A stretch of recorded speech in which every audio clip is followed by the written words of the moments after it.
Shabbat Shalom, everybody. This is Rabbi Stephen, Rav Shmuel with you with this week's 10-Minute Torah. Hope you're having a great week. And I want to thank everybody that came out for our magic show.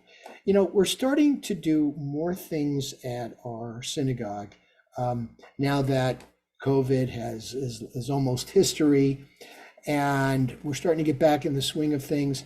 And it's pretty challenging in this environment because we know that there are elements out there that are very anti-Semitic.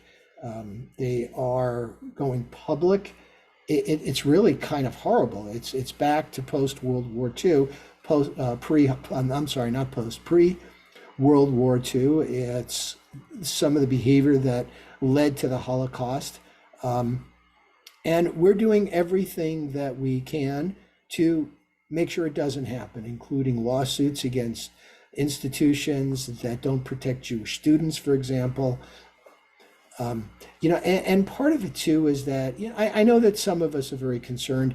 Other people, I know myself, I wear my yarmulke in public. I wear tzitzits most of the time. Thus far, no issues.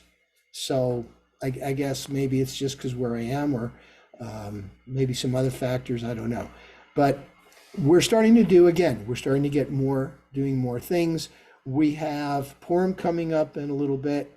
We are going to be doing the Megillah reading on Erev Purim like we usually do. Noisemakers, bring the kids. It's going to be fun. We're going to have a Purim carnival. And we're just going to have a good time, dressed in costume, the whole thing. Okay. All right. So, Vayikra, we start a new book of the Torah, the book of Leviticus, Vayikra, and he called, which is also the name of the first portion. Now, Leviticus, according to Dr. Hertz, Dr. Rabbi Joseph, I don't know if it's Dr. Rabbi or Rabbi Dr. Joseph Hertz, who was the chief rabbi of the British Empire, and he edited a Chumash that I grew up with. Some people still use, other people have gone to the Eitz Chaim, which is kind of like the Chumash 2.0. But what I do personally, as I've mentioned before, is I've got 3 Chumashim.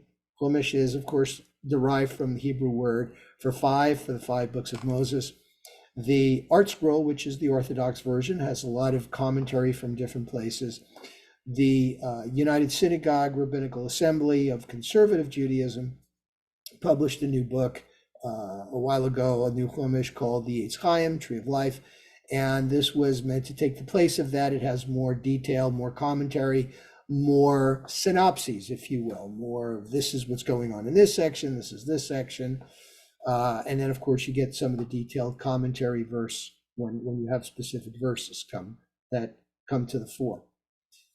Dr. Hertz makes the point, and this is the Chumash I'm reading this year, 45784, which, as we all know, is a leap year, and we just had our second month of Adar 2, so it's kind of interesting. A little bit of trivia for you.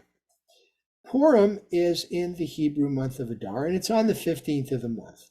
And we've discussed before why the 15th of any month is so important, and why a lot of holidays fall on that.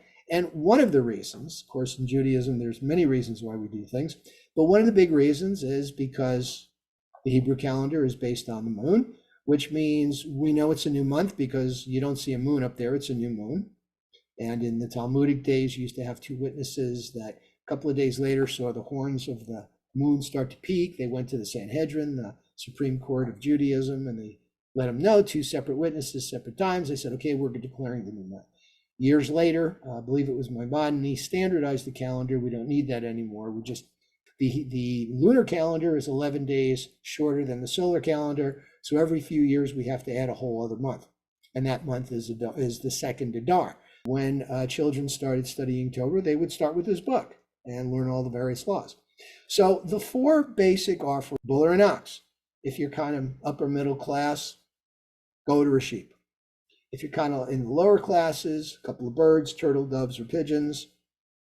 And if you are dirt poor, you bring a mincha, which is basically a flour offering. And they say, wow, just flour, no animals. You know what? God says, wow, you have very limited means, and yet you're bringing this to me. Wow, that's pretty amazing. And sometimes that's more appreciated, that someone of very limited means is giving of themselves rather than, just not doing it or feeling kind of out of sorts. So that's a good deal. That's a good thing. So in our modern days, a lot of people feel that this is a barbaric practice, and it goes back 4,000 years, right? 4,000 years. I've made the comment that the temple was really a big barbecue. It was kind of like a butcher shop. The priests were very adept at the shechita, being able to slaughter an animal so the animal felt absolutely no pain. They were unconscious immediately. It was a specific marking in the neck, and the animal didn't feel it, and they would be able to drain the blood, and it was a humane way to do it. And then they would cook up certain parts of the animal, and they'd have a feast. We do that today. You go to the butcher shop, you go to your supermarket, you get some meat, you fry it up, whatever, you cook it, put it in the oven, put it on the grill, have some veggies and some carbs, some potatoes or something with it, some corn, and you have a feast. The same thing, right? Not so much. People are still taken aback by the fact that we're using sacrifices to worship God. That's some people find that barbaric, and in a way it kind of is. Now, Rabbi Hertz makes the point, and I kind of agree with this. I see this because a lot of people are saying, well, we have a third temple. What are we going to go back to that? Or because we haven't had a temple in 2,000 years, and God said only one altar. We didn't have an altar, therefore no practices, so now we're using prayers.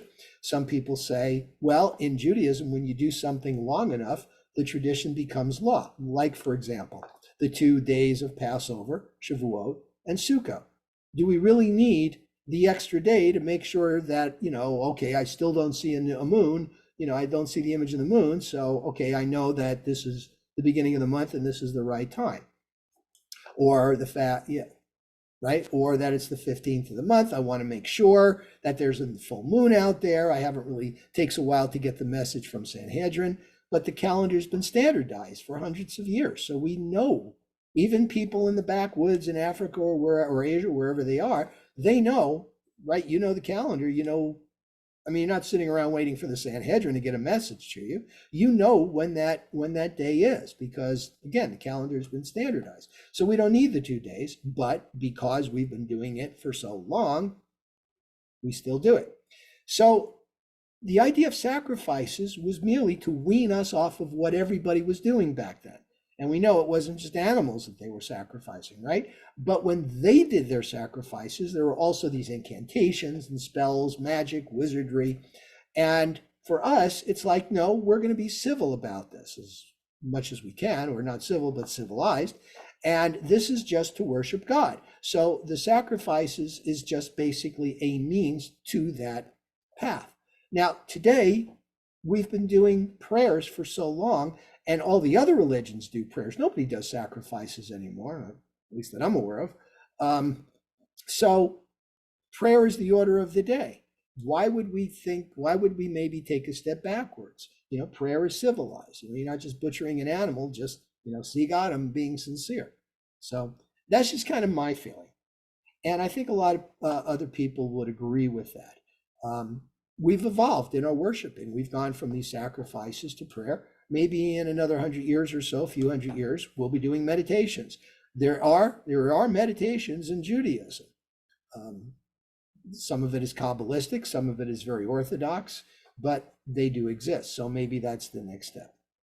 It is also Shabbat Zachor, and we remember Amalek. And especially today with what's going on in Israel with Hamas, it makes it even more important. 3,000 years, not much has changed. Okay. Shabbat Shalom, everybody. Thank you for listening, and we will see you again.